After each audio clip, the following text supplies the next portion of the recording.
بسم اللہ الرحمن الرحیم۔ اعوذ باللہ من الشیطان الرجیم، بسم اللہ الرحمن الرحیم۔ السلام علیکم۔ آج آپ کا میزبان ڈاکٹر کاشف بشیر تفہیم القرآن سیریز کی قسط نمبر 223 کے ساتھ آپ کے سامنے حاضر خدمت ہے، جس میں ہم انشاءاللہ سورہ النحل کی آیت نمبر 10 سے لے کر 25 تک کا ترجمہ اور تفسیر آپ کے سامنے پیش کریں گے، اور اس حصے کا موضوع ہے انسان پر اللہ تعالیٰ کے احسانات۔ اللہ تعالیٰ کا لاکھ لاکھ شکر ہے کہ اس نے بنی نوع انسان کے لیے جتنی بھی نعمتیں پیدا فرمائی اور اس پورے نظام کو جتنا سیلف سسٹینیبل طریق پر پیدا فرمایا، اس طرح سے وہ چل رہا ہے۔ اللہ تعالیٰ کا لاکھ لاکھ شکر ہے، اور اللہ سے دعا ہے کہ وہ ہمیں شکر ادا کرنے کی توفیق سے نوازے، اور جو ناشکری کے کلمات ہماری زبان سے نکل جاتے ہیں اللہ تعالیٰ ان سے درگزر فرمائے، ہمیں معاف فرمائے۔ بسم اللہ الرحمن الرحیم۔ هو الذی انزل من السماء ماء لکم منہ شراب ومنہ شجر فیہ تسیمون۔ ترجمہ وہی ہے جس نے آسمان سے تمہارے لیے پانی برسایا، جس سے تم خود بھی سیراب ہوتے ہو اور تمہارے جانوروں کے لیے بھی چارہ پیدا ہوتا ہے۔ ينبت لكم به الزرع والزيتون والنخيل والأعناب ومن كل الثمرات إن في ذلك لآية لقوم يتفكرون۔ ترجمہ وہ اس پانی کے ذریعے سے کھیتیاں اگاتا ہے، اور زیتون اور کھجور اور انگور اور طرح طرح کے دوسرے پھل پیدا کرتا ہے۔ اس میں ایک بڑی نشانی ہے ان لوگوں کے لیے جو غور و فکر کرتے ہیں۔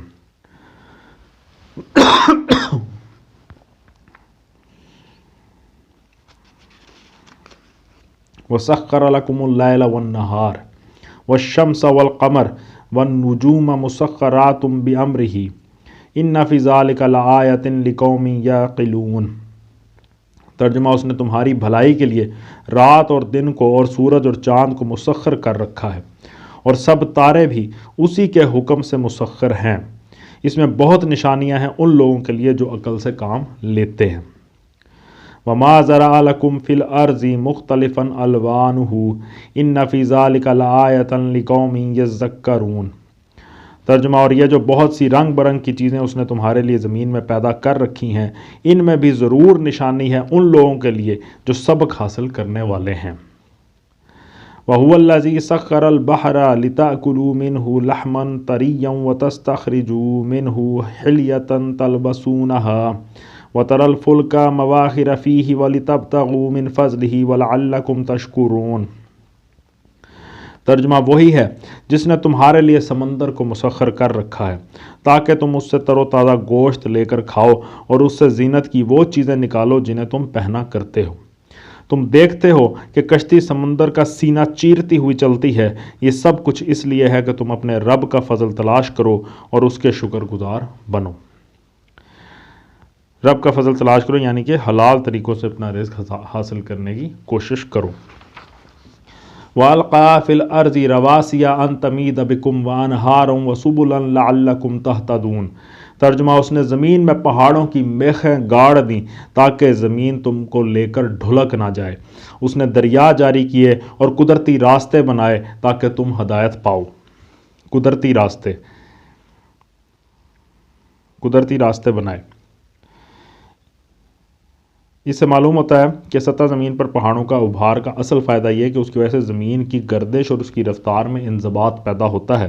قرآن مجید میں متعدد مقامات پر پہاڑوں کے اس فائدے کو نمایاں کر کے بتایا گیا ہے، جس سے ہم یہ سمجھتے ہیں کہ دوسرے تمام فائدے ضمنی ہیں، اور اصل فائدہ یہی حرکت زمین کو اضطراب سے بچا کر منضبط یعنی ریگولیٹ کرنا ہے۔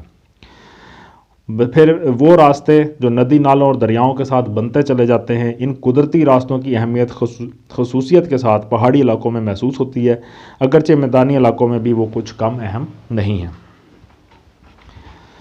وَعَلَامَاتٍ وَبِالنَّجْمِ هُمْ يَهْتَدُونَ۔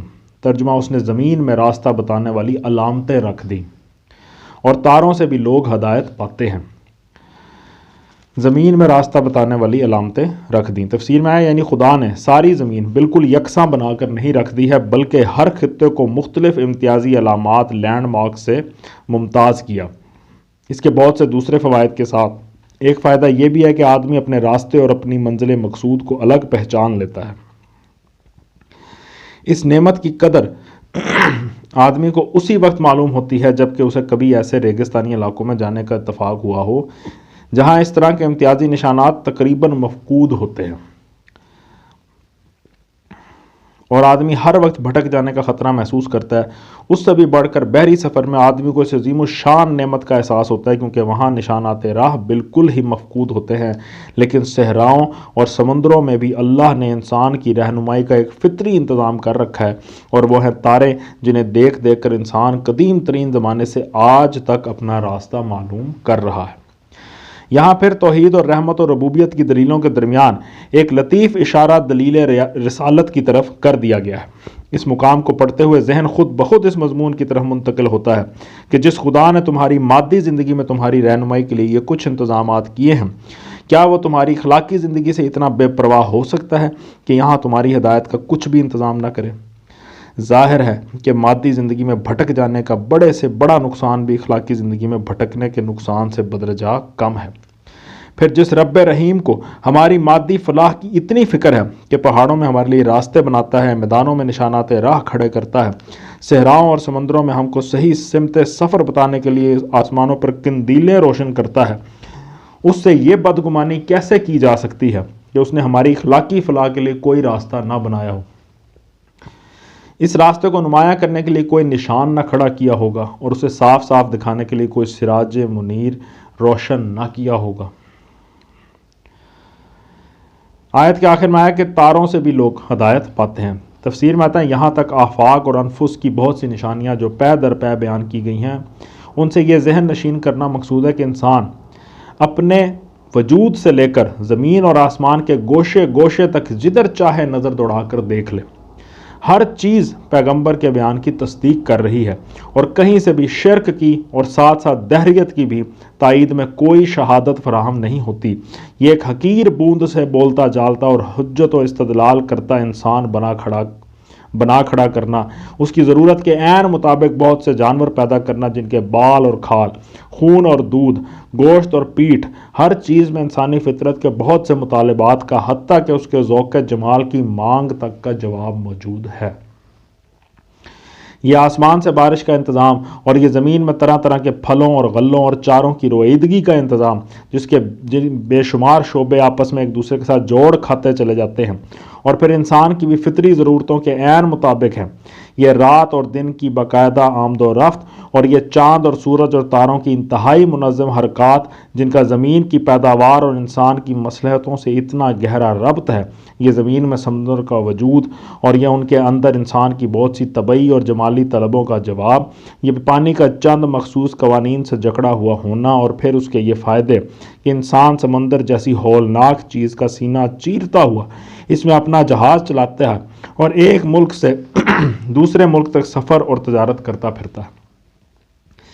یہ دھرتی کے سینے پر پہاڑوں کے ابھار اور یہ انسان کی ہستی کے لیے ان کے فائدے، یہ سطح زمین کی ساخت سے لے کر آسمان کی بلند فضاؤں تک بے شمار علامتوں اور امتیازی نشانوں کا پھیلاؤ، اور پھر اس طرح کا ان کا انسان کے لیے مفید ہونا، یہ ساری چیزیں صاف شہادت دے رہی ہیں کہ ایک ہی ہستی نے یہ منصوبہ سوچا ہے، اسی نے اپنے منصوبے کے مطابق ان سب کو ڈیزائن کیا ہے، اسی نے اس ڈیزائن پر ان کو پیدا کیا ہے، وہی ہر آن اس دنیا میں نت نئی چیزیں بنا کر اس طرح لا رہا ہے کہ مجموعی اسکیم اور اس کے نظم میں ذرا فرق نظر نہیں آتا، اور وہی زمین سے لے کر آسمانوں تک اس عظیم و شان کارخانے کو چلا رہا ہے۔ ایک بیوقوف یا ایک ہٹ درم کے سوا اور کون یہ کہہ سکتا ہے کہ سب کچھ ایک اتفاقی حادثہ ہے، یا یہ کہ اس کمال درجہ منظم، مربوط اور متناسب کائنات کے مختلف کام یا مختلف اجزاء مختلف خداؤں کے آفریدہ اور مختلف خداؤں کے زیر انتظام ہیں۔ افمن یخلق کمن لا یخلق افلا تذکرون۔ ترجمہ پھر کیا وہ جو پیدا کرتا ہے اور وہ جو کچھ بھی پیدا نہیں کرتے دونوں یکساں ہیں، کیا تم ہوش میں نہیں آتے؟ تفسیر میں آیا یعنی اگر تم یہ مانتے ہو جیسا کہ فی الواقع کفار مکہ بھی مانتے تھے اور دنیا کے دوسرے مشرکین بھی مانتے ہیں کہ خالق اللہ ہی ہے، اور اس کائنات کے اندر تمہارے ٹھہرائے ہوئے شریکوں میں سے کسی کا کچھ بھی پیدا کیا ہوا نہیں ہے، تو پھر کیسے ہو سکتا ہے کہ خالق کے خلق کیے ہوئے نظام میں غیر خالق ہستیوں کی حیثیت خود خالق کے برابر یا کسی طرح بھی اس کے مانند ہو؟ کیوں کر ممکن ہے کہ اپنی خلق کی ہوئی کائنات میں جو اختیارات خالق کے ہیں وہی ان غیر خالقوں کے بھی ہوں، اور اپنی مخلوق پر جو حقوق خالق کو حاصل ہیں وہی حقوق غیر خالقوں کو بھی حاصل ہوں؟ کیسے باور کیا جا سکتا ہے کہ خالق اور غیر خالق کی صفات ایک جیسی ہوں گی یا وہ ایک جنس کے افراد ہوں گے، حتیٰ کہ ان کے درمیان باپ اور اولاد کا رشتہ ہوگا؟ وَإِن تَعُدُّوا نِعْمَةَ اللَّهِ لَا تُحْصُوهَا إِنَّ اللَّهَ لَغَفُورٌ رَحِيمٌ۔ ترجمہ: اگر تم اللہ کی نعمتوں کو گننا چاہو تو گن نہیں سکتے، حقیقت یہ ہے کہ وہ بڑا ہی درگزر کرنے والا اور رحیم ہے۔ تفسیر میں آتا ہے کہ پہلے اور دوسرے فقرے کے درمیان ایک پوری داستان ان کہی چھوڑ دی ہے، اس لیے کہ وہ اس قدر عیاں ہے کہ اس کے بیان کی حاجت نہیں۔ اس کی طرف محض یہ لطیف اشارہ ہی کافی ہے کہ اللہ کے بے پایاں احسانات کا ذکر کرنے کے مان بعد اس کے غفور و رحیم ہونے کا ذکر کر دیا جائے۔ اسی سے معلوم ہو جاتا ہے کہ جس انسان کا بال بال اللہ کے احسانات میں بندھا ہوا ہے وہ اپنے محسن کی نعمتوں کا جواب کیسی کیسی نمک حرامیوں، بے وفائیوں، غداریوں اور سرکشیوں سے دے رہا ہے، اور پھر اس کا محسن کیسا رحیم اور حلیم ہے کہ ان ساری حرکتوں کے باوجود سالہ سال ایک نمک حرام شخص کو اور صدہا برس ایک باغی قوم کو اپنی نعمتوں سے نوازتا چلا جاتا ہے۔ یہاں وہ بھی دیکھنے میں آتے ہیں جو اعلانیہ خالق کی ہستی ہی کے منکر ہیں اور پھر بھی نعمتوں سے مالا مال ہوئے جا رہے ہیں۔ وہ بھی پائے جاتے ہیں جو خالق کی ذات، صفات، اختیارات، حقوق سب میں غیر خالق ہستیوں کو اس کا شریک ٹھہرا رہے ہیں اور منعم کی نعمتوں کا شکریہ غیر منعموں کو ادا کر رہے ہیں۔ پھر بھی نعمت دینے والا ہاتھ نعمت دینے سے نہیں رکتا۔ وہ بھی ہیں جو خالق کو خالق اور منعم ماننے کے باوجود اس کے مقابلے میں سرکشی و نافرمانی ہی کو اپنا شیوا بنائے بیٹھے ہیں اور اس کی اطاعت سے آزادی ہی کو اپنا مسلک بنائے رکھتے ہیں۔ پھر بھی مدت العمر اس کے بے حد و حساب احسانات کا سلسلہ ان پر جاری رہتا ہے۔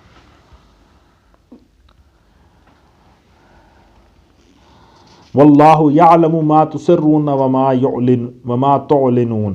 ترجمہ: حالانکہ وہ تمہارے کھلے سے بھی واقف ہے اور چھپے سے بھی۔ تفسیر میں آیا کہ یعنی کوئی احمق یہ نہ سمجھے کہ انکار خدا اور شرک اور معصیت کے باوجود نعمتوں کا سلسلہ بند نہ ہونا کچھ اس وجہ سے ہے کہ اللہ کو لوگوں کے کرتوتوں کی خبر نہیں ہے۔ یہ کوئی اندھی بانٹ اور غلط بخشی نہیں ہے جو بے خبری کی وجہ سے ہو رہی ہو، یہ تو وہ حلم و درگزر ہے جو مجرموں کے پوشیدہ اسرار بلکہ دل کی چھپی ہوئی نیتوں تک سے واقف ہونے کے باوجود کیا جا رہا ہے، اور یہ وہ فیاضی و عالی ظرفی ہے جو صرف رب العالمین ہی کو زیب دیتی ہے۔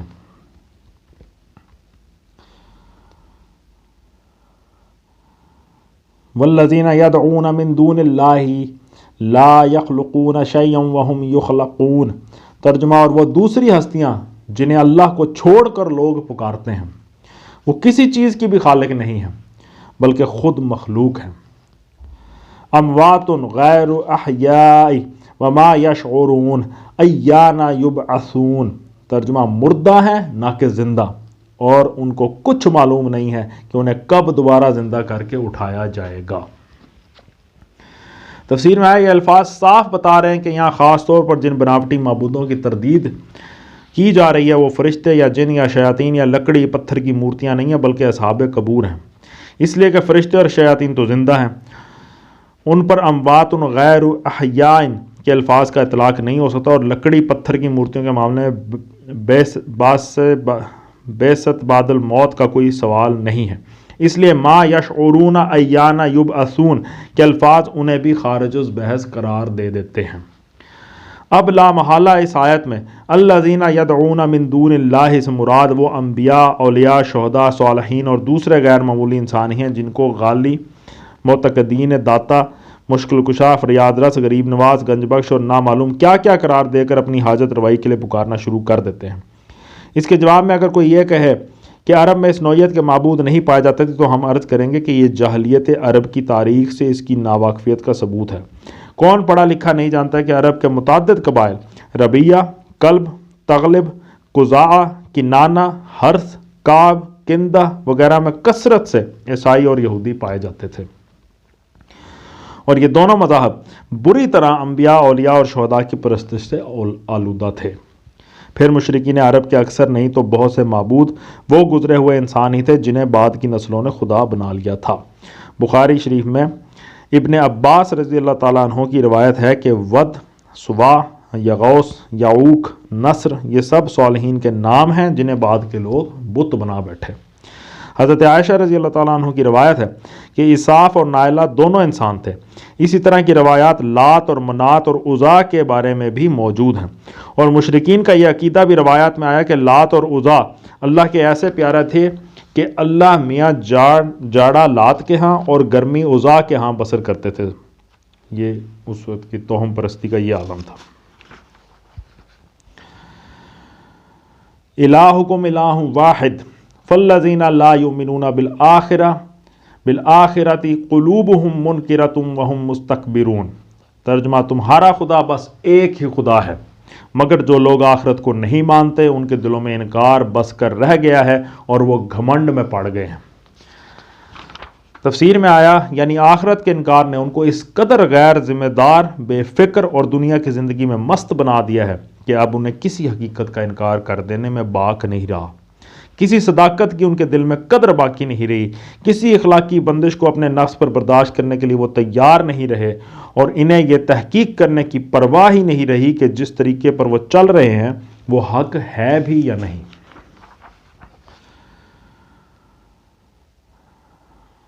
لا جرم ان اللہ یعلم ما یسرون وما یعلنون انہ لا یحب المستکبرین۔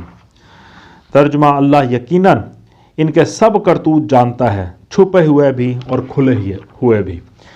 وہ ان لوگوں کو ہرگز پسند نہیں کرتا جو غرور نفس میں مبتلا ہیں۔ وَإِذَا قِيلَ لَهُم مَّاذَا أَنزَلَ رَبُّكُمْ قَالُوا أَسَاطِيرُ الْأَوَّلِينَ۔ ترجمہ: اور جب کوئی ان سے پوچھتا ہے کہ تمہارے رب نے یہ کیا چیز نازل کی ہے تو کہتے ہیں اجی وہ تو اگلے وقتوں کی فرسودہ کہانیاں ہیں۔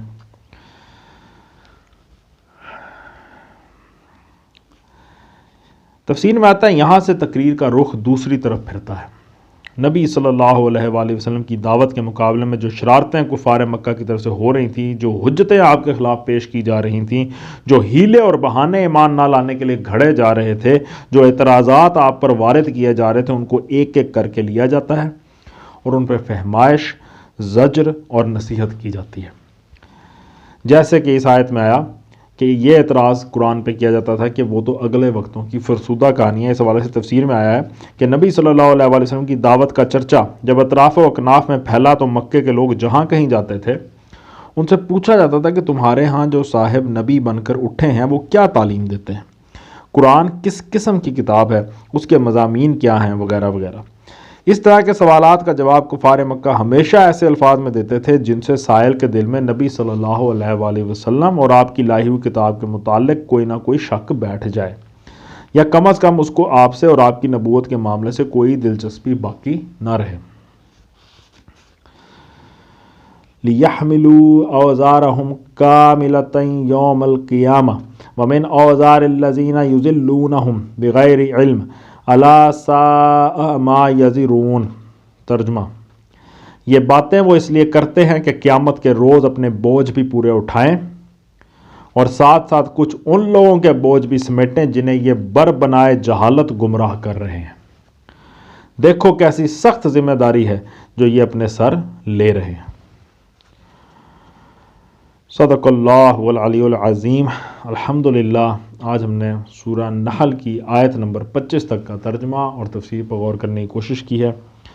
اللہ تعالیٰ سے دعا ہے وہ ہماری اس کوشش کو قبول کرے اور اس کی برکت سے ہماری زندگیوں میں مثبت تبدیلیاں رونما ہوں اور ہم سیدھے رستے پر چلنے والے پورے کے پورے کامل مسلمان بن جائیں۔